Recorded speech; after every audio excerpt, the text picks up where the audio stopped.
So, a quick talk about, like I said, I still haven't played with real people. Only, you know, played very loose version of D&D with Gemini, which is an AI, a free AI made by Google or something. And I just want to do a quick talk about the difference between writing and improv and D&D writing for a campaign versus a novel. And I just typed in a couple things. I don't know if these are, you know, on point, but uh, for me, D&D is more about improv. For me, improv is much harder for me than writing, like doing things off the cuff or in the moment. It's very it's much harder for me than writing. In writing, I can spend like 10 minutes to say something or write something like really good and snarky, and to set up really good plot points and plot twists and stuff like that, and connections and all that stuff. But improv is like something shown to me, and I have like, I've got 5 seconds to say something snarky. I'm not great at that. Like once in a while, I'll do it improv style, but most of the time when I'm snarky in my writing, and it's like good snark, I had to think about it to write something good. And then for writing a campaign versus writing a novel, you have a complete control over all the characters and what they're doing, and you know all their motivations, and you don't have to entertain the characters. What does that mean? In a D&D campaign, if you're the dungeon master, you're in the seat to guide people to do fun things. So you're also trying to entertain your players. You don't have 100% control over them. You let them loose, and you work with what you get.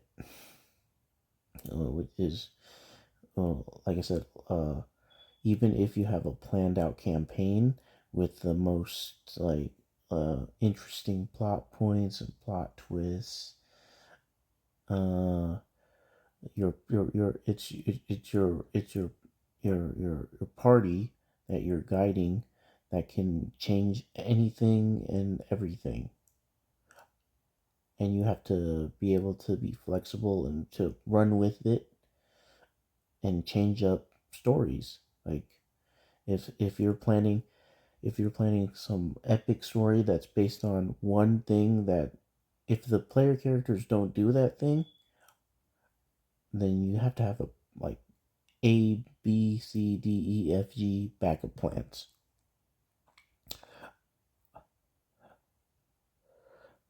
And then, this is all coming from my mindscape, because I haven't actually played a DM yet. I don't think I know the rules well enough yet to be able to DM. So this is just my genius brain analyzing things.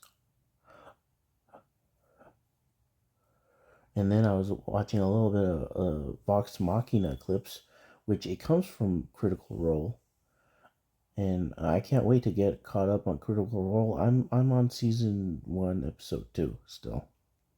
I can't wait to watch all of Vox Machina and compare it to Critical Role, and see how stuff has changed, how what did they take from Critical Role and what did they pull in, and then did they give it to a writer to be able to animate and stuff like that. I want to see what they took and what they changed, and of course, if you're going from D&D to uh, an actual cartoon or show, you're going to take some artistic liberties to make it writing, or novel writing, or, you know, actual writing for a show. And that's also when I watch frieren, and then looking at frieren and looking at D&D, that's why I feel like frieren also might be a D&D campaign. Just like how Vox Machina is a campaign turned cartoon, frieren might be something similar, because it just feels D&D. Like from the mimics to all the spells, if you're smart, and or if you play D&D a lot and you know all the spells, and you read the spell, and then you can match the spells in frieren with the spells in D&D, a lot of them match up.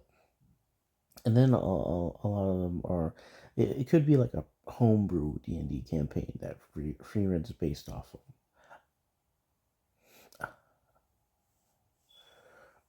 Because the mages have D&D spells.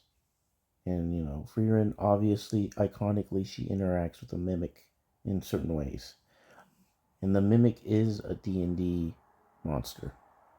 Comes from D&D. The mimic chess is iconically D&D.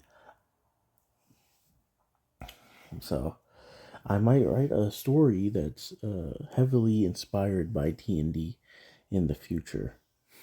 That maybe it'll be like frieren, maybe it'll be like Vox Machina, but maybe in the future, if I feel inspired, and then I put the work in.